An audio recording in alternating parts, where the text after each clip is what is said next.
Welcome to New York Real Estate TV.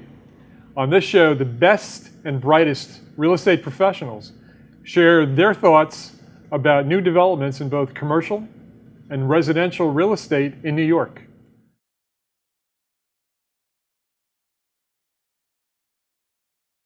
Today, I'm very happy to introduce you to Fernando Koatz.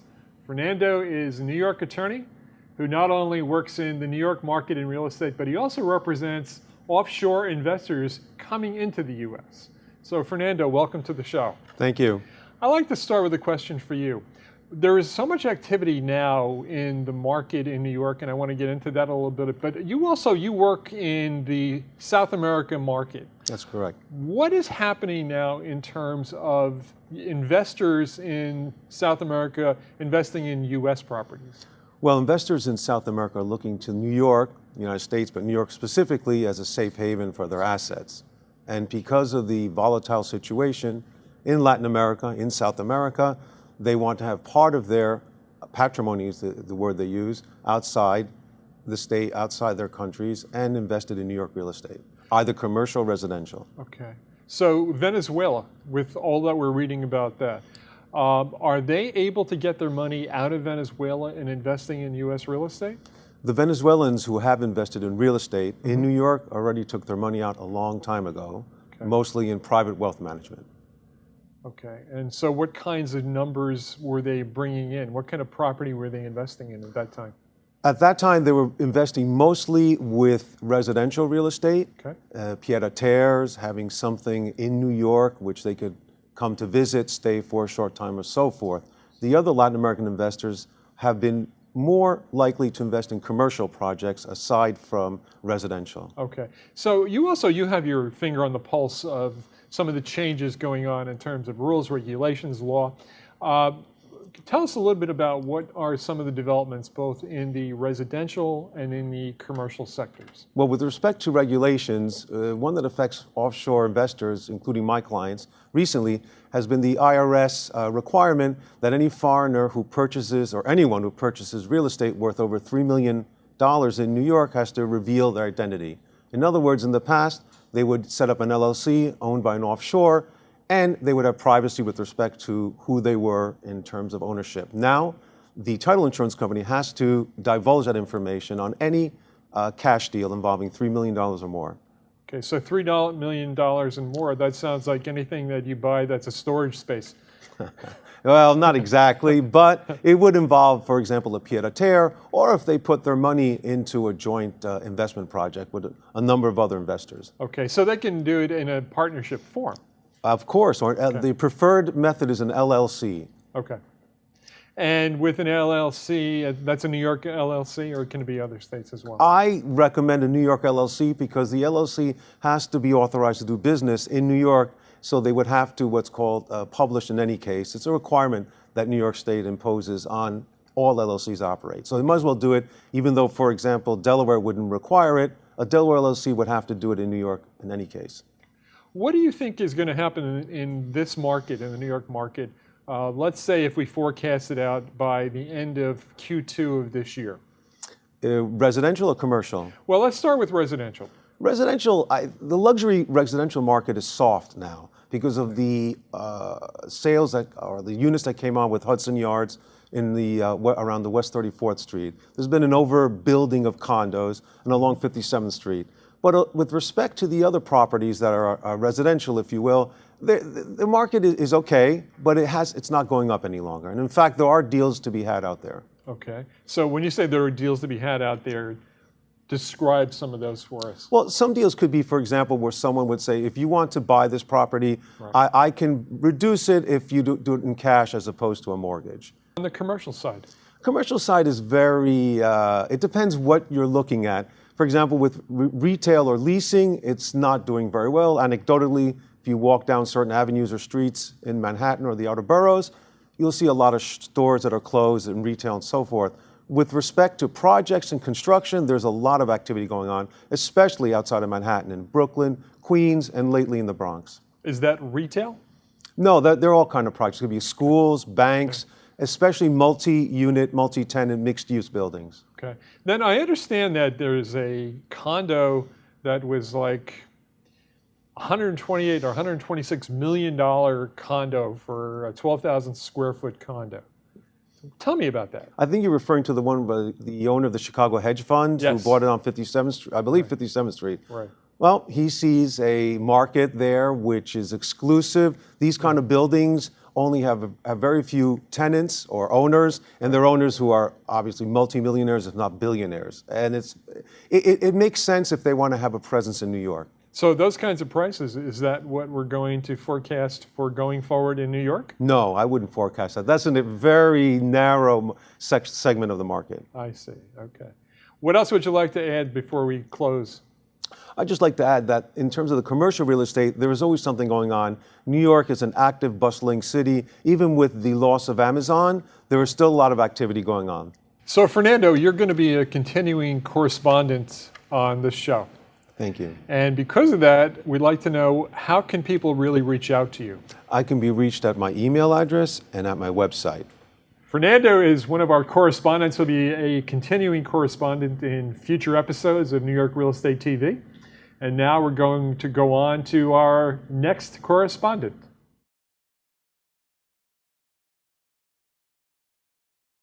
Next, I'd like to introduce you to Dennis Galante, who's going to fill us in on the residential real estate sector. Hello, Dennis. Thank you for joining us. Great to be here, Bruce, and welcome to the beautiful city of New York. So, Dennis, the New York real estate market seems to be changing dramatically. Can you fill us in on some of the details? New York, as the cosmopolitan and cultural center of the world, and it is the cultural center of the world, is a very special place that everybody wants to live in.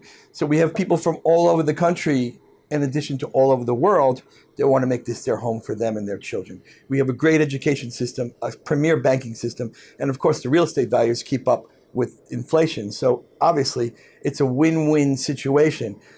Unfortunately, people see New York as this trophy condominium marketplace where people are buying $100 million condominiums, and that isn't really the general market. That's the upper 0.5% of the marketplace.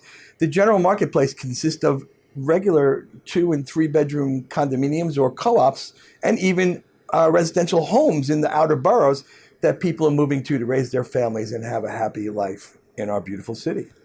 I also, I mentioned this to another one of our speakers about this 12,000 square foot condo for $130 million. Can you fill us in on some more details? And by the way, is this going to be where the market's going in the future?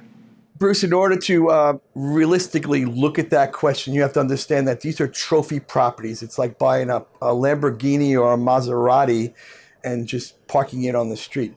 These, if you're a billionaire, like the most recent, I think what the property you're referencing to is 520 Park Avenue. That was a 12,000 square foot triplex. They recently broke that in half and made it into 2 apartments. One of them is going to be a full floor $50 million apartment, and the other is going to be a duplex that's going to go from $80 to $100 million. So they actually upped the value, and they're able to sell it because it's easier to sell a $50 million apartment, obviously, than a $130 million. But even at that price point, you're looking at $10,000 a square foot. Now, the most trophy sale of all just closed this January, 2019, and that was to Mr. Griffin, a billionaire from, I think it's Illinois. I don't know if he's primarily from Chicago. He bought the most trophy property of all, Central Park South, right on the park. Beautiful 59th Street, right off Columbus Circle. $238 million, 24,000 square foot triplex penthouse. So is there value in that for him? Yeah, he owns probably the most trophy property in New York City, although not in the world. There's a more valuable property in Hong Kong. But right now, he owns the most valuable property in the United States. That makes him a special class citizen and probably opens a lot of doors for him in other areas of business. In other words, he didn't buy that property to make a profit on it. That's not a liquid situation. You can't just get out of a property like that. Obviously, if he was trying to get out of that property in the near future, he would lose money on it. So he bought that because he can afford to. And there are a number of people from all over the world that are doing that because New York as I mentioned before, is a cultural haven and just a beautiful place for everyone. And people want to invest their money here because our real estate property is obviously the best in the world. Dennis, are buyers financing or are they buying for cash? That's a great question because on the low end, New York, you're looking at $300,000, $400,000, $500,000. We've had a number of clients that have been buying properties for their children. They'll buy them for cash, and their children will live there, work in the city, and pay off the monthlies. But the parents still own the property with the child, who's an adult child, obviously, living in the property. On the high end of the market, there's usually a high cash down payment, but there are multiple financing options available these days. I mean, it's unbelievable that you can pick up the phone right now, or I could, and you'd want to use a broker to help you reach all these potential lenders. We work with brokers and bankers, and if there's a serious problem with your credit rating, there are private entities that lend money on the short term, and then we can get you to a long-term loan with a bank or a broker. But I don't see that as a problem as long as you're credit worthy. What financing arrangements are available now? A lot of people, I mean, if you have the cash, it's smart to put the cash down as opposed to investing it in the marketplace or in a bank at 2% when you're likable. A long-term mortgage note in New York City is going to be 4.4%. So it makes sense to put that money down so you're not paying 4% plus on it.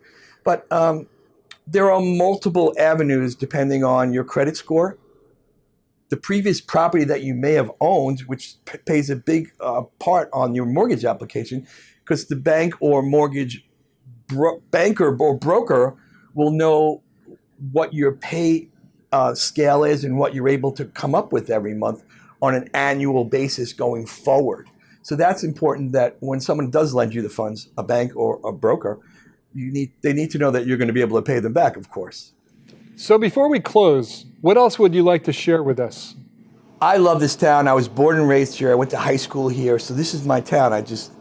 Everything about it I love. I love the people, and I'm very happy that I was able to raise my family here. And I do have 3 children, and they're all gone to college and moved on in their lives. But if you want to experience the most beautiful city in America, I'm sorry, Boston, Chicago, and San Francisco, New York is the most beautiful city in America. We have an ocean, we've got rivers, we've got it all, mountains. You should come to New York, peruse some properties. There are always affordable possibilities. We have thousands of cooperative apartments here in Manhattan. Now let me just check my notes for a minute. In the whole entire city, if you're talking about Brooklyn, Queens, the Bronx, Manhattan, there are over 450,000 cooperatives. There's a place for everyone, whether you need a small 1-bedroom or a 3-bedroom with 2 baths. We have it all, and we have plenty of airports. The infrastructure is holding up. I'm going to tell you, we need to fix up a few things, but we've got a great subway that runs 24 hours. This is a fantastic place to raise your family in a culturally diverse environment with the possibility of moving on in the future. But in the beginning, as I know from firsthand, it was a great place to raise my family. Dennis, how can people reach you? Probably the easiest way to reach me is at galante.com, GALANTE.com. All my listing information is there, my contact information. Or you could just Google my name. I'm all over the internet. It's Dennis, DENNIS, Galante, GALANTE.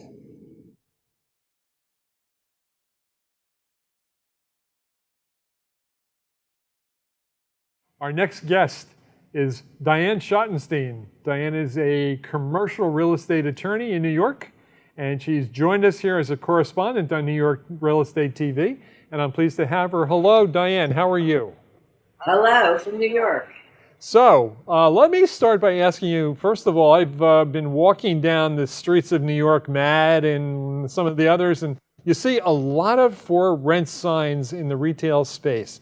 What is going on in the retail market in New York?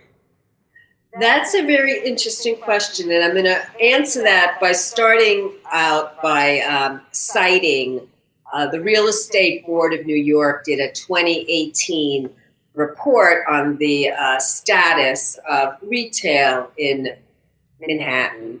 And the real estate board concedes that the market, like 3 years ago, has hit an unsustainable top. And so in the past 3 years, each year, the rents have been going down. So, and they do a very granular look at the market. So in 15 out of 17 corridors in Manhattan alone, the asking price for ground floor space has been lower than what's in 20 and 15. And overall, that decline has been, on average, 25%. And only 2 of the 17 corridors in Manhattan have prices gone up. That's the Upper West Side and in Harlem. However, I would like to, and they also report that landlords are now accepting shorter term deals and providing more generous improvement allowances. But I would like to point out to people who are listening to this all across the country, it's not exactly a fire sale, because on Fifth Avenue between 49th and 59th Street, after a 24% decrease in asking rent, the asking rent was still $2,973 per square foot. So that's the perspective you have to look at it. But I hear you when you say you're walking down the street and there's lots of vacant or apparently vacant spaces. And in fact, about 2 years ago, a very well-known retail broker in Manhattan in a New York Times interview said that there was 25% or 20% vacancy. No, she said there was 1/5 of Manhattan storefronts are vacant. Later, she had to walk back those comments, and it was other people had said that the vacancy rate is more like 6%, and you have to look between when you see an empty storefront. Sometimes it's not vacant, someone's moving in, someone's moving out, and you also have to distinguish between and she also said they misquoted her between available and vacant space. Be what it may, at the same time, Gail Brewer, who was Manhattan Borough President, did a report finding that there were 188 empty spaces along Broadway. So everyone was saying, yes, there was a crisis. And then after that, there was less of a crisis, and people were trying to say, oh, it wasn't as bad as we said. But what happened as a result of that was the city council passed legislation. Well, they didn't pass legislation, but they considered legislation called the Small Business Jobs Act. But in fact, the Small Business Jobs Act was really commercial rent control under a nice name. And that brought a lot of pushback. I'm actually on the Real Property Law Committee at the city bar, and we put in a position paper saying that we didn't feel the city council had the legislative authority to pass that legislation. One aspect of it was that all commercial landlords had to offer a 10-year renewal to current tenants. And if there was a disagreement at what price, there was a procedure for binding arbitration. I think that that proposed legislation has now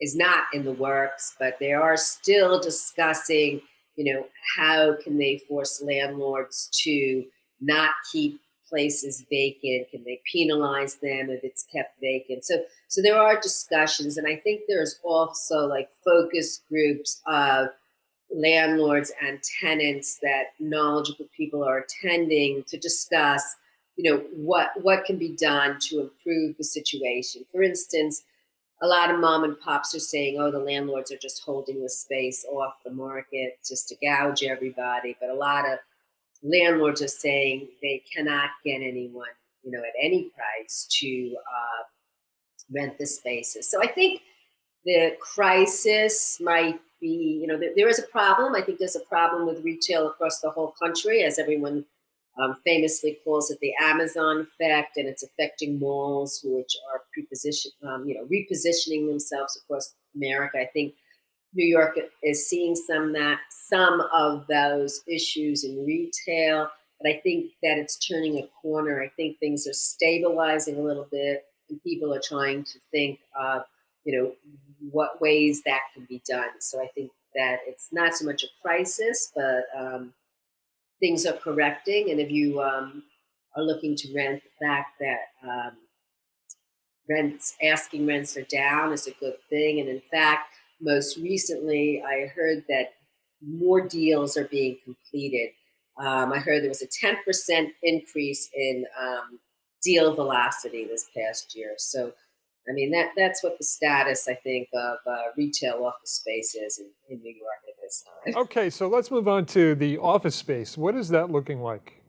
Well, office space, according to the reports, was 2018 was a great banner year for Manhattan. But you have to look in perspective that one of the reasons it was a banner year was because many very large tenants relocated. For instance, Deutsche Bank took over 1 million square feet in what was the old time Warner space, and Pfizer relocated about 800,000 square feet from 2nd and 42nd and took space in the Hudson Yards. So there's some really large transactions going on because of the space. But the way they're reporting it is that it's a banner year, and that asking prices were remaining steady throughout the year at an average of 72.28 per square foot. But you got to remember, it varies according to the building and the location. And they are saying there were some historic peaks in pricing in Midtown South and downtown. So they're saying overall it was a good year. So let me go into Lord & Taylor recently became a WeWorks, which yes. I thought that was pretty fascinating. So what's happening in the shared office space market now? Well, that's sort of an amazing thing, because the shared office space market is really booming. And I think it's one of the fastest growing segments of the leasing market. Cushman and Wakefield dubbed 2018 the year of the co-working flex office space. And they leased, I think, there was leasing of WeWorks of about 4.5 million square feet, I think the number was. And that's like a total of 3% of Manhattan. I was actually recently on a panel on flex WeWork space. We had an attorney from WeWorks.